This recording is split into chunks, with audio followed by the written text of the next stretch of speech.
Today, let's look at replacing the ignition coil on this 2010 Honda Accord with a 3.5 liter engine.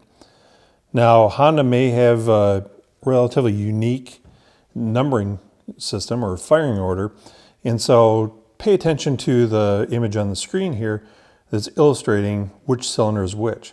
So if you've got a specific cylinder misfire and you're chasing a specific ignition coil type issue, make sure you refer to this image to identify the correct cylinder.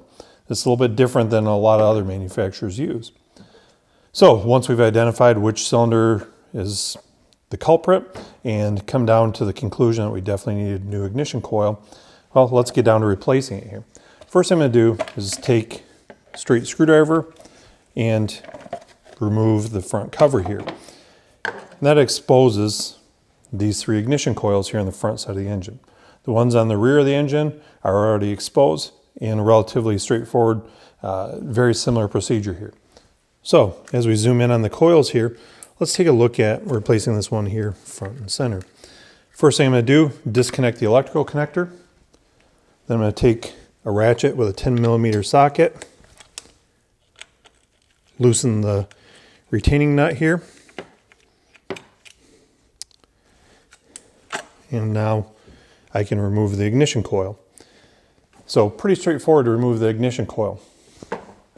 I will say, anytime you remove the ignition coil, it's a good idea to go ahead and remove the spark plug as well. These always should be replaced in pairs. So if we've got our new spark plug in, I'm simply going to slide my new coil down on there. I will take the nut again,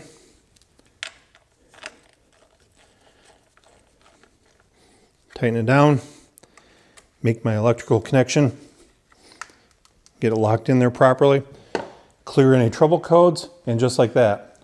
Hopefully now you see how relatively straightforward it is to replace ignition coil on a Honda 3.5 liter engine.